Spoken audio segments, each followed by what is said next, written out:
The Telltale Heart by Edgar Allen Poe. True, nervous, very, very dreadfully nervous I had been and am. But why will you say that I am mad? The disease had sharpened my senses, not destroyed, not dulled them. Above all was the sense of hearing acute. I heard all things in the heaven and in the earth. I heard many things in hell. But how then am I mad? Hearken, and observe how healthily, how calmly I can tell you the whole story. It is impossible to say how first the idea entered my brain, but once conceived, it haunted me day and night. Object there was none. Passion there was none. I loved the old man. He had never wronged me. He had never given me insult. For his gold I had no desire. I think it was his eye. Yes, it was this. One of his eyes resembled that of a vulture, a pale blue eye, with a film over it. Whenever it fell upon me, my blood ran cold, and so, by degrees, very gradually, I made up my mind to take the life of the old man, and thus rid myself of the eye forever. Now this is the point. You fancy me mad. Madmen know nothing. But you should have seen me. You should have seen how wisely I proceeded, with what caution, with what foresight, with what dissimulation I went to work. I was never kinder to the old man than during the whole week before I killed him. And every night, about midnight, I turned the latch of his door and opened it, oh so gently. And then, when I had made an opening sufficient for my head, I put in a dark lantern, all closed so that no light shone out, and then I thrust in my head. Oh, you would have laughed at how cunningly I thrust it in. I moved it slowly, very, very slowly, so that I might not disturb the old man's sleep. It took me an hour to place my whole head within the opening, so far that I could see him as he lay upon his bed. Ha! Would a madman have been so wise as this? And then, when my head was well in the room, I undid the lantern cautiously, oh so cautiously, for the hinges creaked. I undid it just so much that a single thin ray fell upon the vulture eye. And this I did for 7 long nights, every night, just at midnight. But I found the eye always closed, and so it was impossible to do the work. For it was not the old man who vexed me, but his evil eye. And every morning, when the day broke, I went boldly into the chamber, and spoke courageously to him, calling him by name in a hearty tone, and inquiring how he has passed the night. So you see, he would have been a very profound old man indeed, to suspect that every night, just at 12, I looked in upon him while he slept. Upon the 8th night, I was more than usually cautious in opening the door. A watch's minute hand moves more quickly than mine did. Never before that night had I felt the extent of my own powers, of my sagacity. I could scarcely contain my feelings of triumph. To think that there I was, opening the door, little by little, and he not even to dream of my secret deeds or thoughts. I fairly chuckled at the idea, and perhaps he heard me, for he moved on his bed suddenly, as if startled. Now, you may think that I drew back, but no. His room was as black as pitch, with a thick darkness, for the shutters were close fastened, through fear of robbers, and so I knew that he could not see the opening of the door, and I kept pushing it on steadily. I had my head in, and was about to open the lantern, when my thumb slipped upon the tin fastening, and the old man sprang up in bed, crying out, "Who's there?" I kept quite still, and said nothing. For a whole hour, I did not move a muscle, and in the meantime, I did not hear him lie down. He was still sitting up in the bed, listening, just as I have done, night after night, hearkening to the death watches in the wall. Presently, I heard a slight groan, and I knew it was the groan of mortal terror. It was not a groan of pain or grief, oh no. It was the low, stifled sound that arises from the bottom of the soul when overcharged with awe. I knew the sound well. Many a night, just at midnight, when all the world slept, it has welled up from my own bosom, deepening with its dreadful echo the terrors that distracted me. I say I knew it well. I knew what the old man felt, and pitied him, although I chuckled at heart. I knew that he had been lying awake ever since the first slight noise, when he had turned in the bed. His fears had been ever since growing upon him. He had been trying to fancy them causeless, but could not. He had been saying to himself, "It is nothing but the wind in the chimney. It is only a mouse crossing the floor, or it is merely a cricket which has made a single chirp." Yes, he has been trying to comfort himself with these suppositions, but he had found all in vain,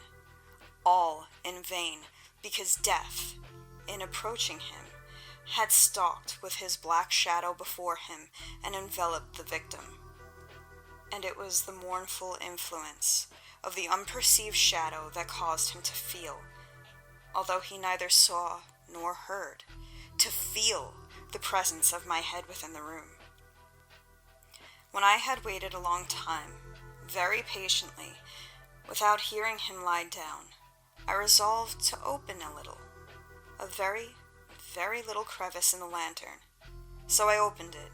You cannot imagine how stealthily, until, at length, a single dim ray, like the thread of a spider, shot out from the crevice and fell upon the vulture eye. It was open, wide open, and I grew furious as I gazed upon it. I saw it with perfect distinctness, all a dull blue with a hideous veil over it that chilled the very marrow in my bones.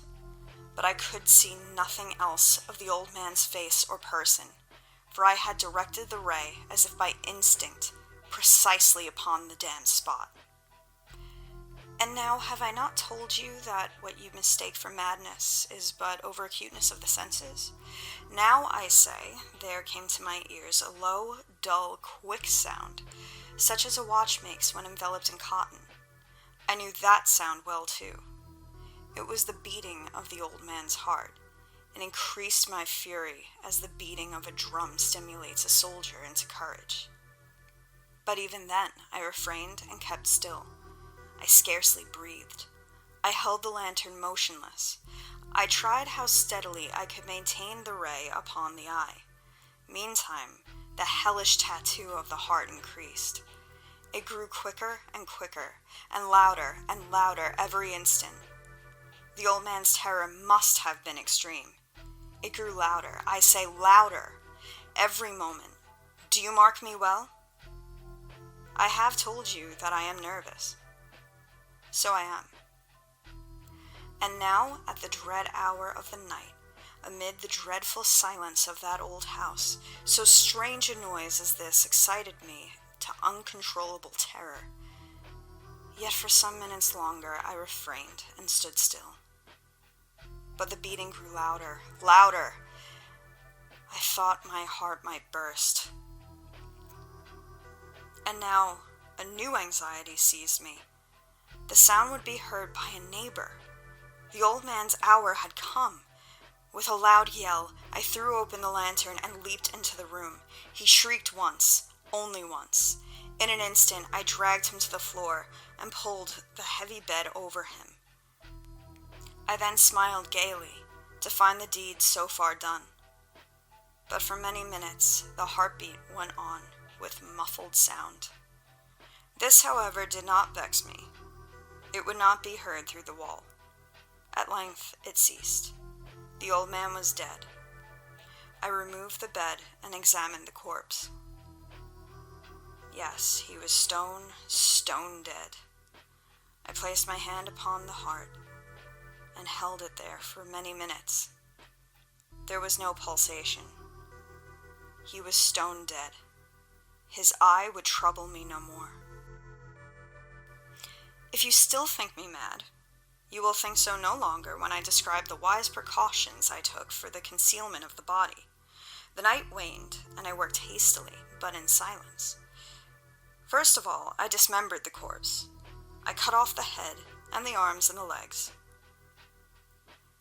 I then took up 3 planks from the flooring of the chamber and deposited all between the scantlings.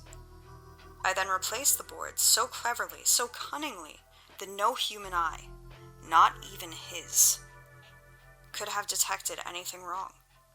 There was nothing to wash out, no stain of any kind, no blood spot whatsoever. I had been too wary for that. A tub had caught all.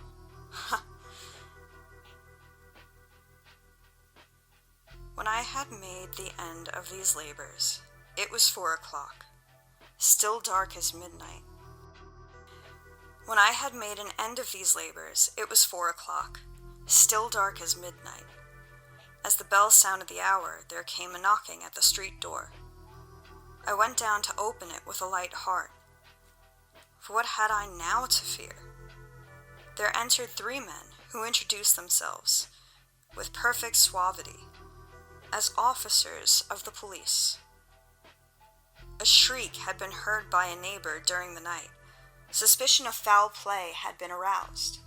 Information had been lodged at the police office, and they, the officers, had been deputed to search the premises. I smiled, for what had I to fear? I bade the gentleman welcome. The shriek, I said, was my own in a dream. The old man, I mentioned, was absent in the country. I took my visitors all over the house. I bade them search well. I led them at length to his chamber. I showed them his treasures, secure, undisturbed.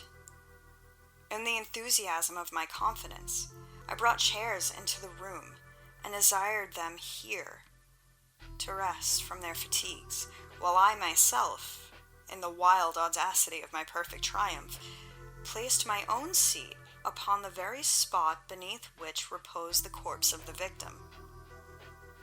The officers were satisfied. My manner had convinced them. I was singularly at ease. They sat, and while I answered cheerily, they chatted of familiar things. But ere long, I felt myself getting pale and wished them gone. My head ached, and I fancied a ringing in my ears. But still they sat and still chatted. The ringing became more distinct. It continued and became more distinct. I talked more freely to get rid of the feeling, but it continued and gained definiteness, until at length I found that the noise was not within my ears. No doubt, I now grew very pale, but I talked more fluently and with a heightened voice, yet the sound increased, and what could I do? It was a low, dull, quick sound, much such a sound as a watch makes when enveloped in cotton.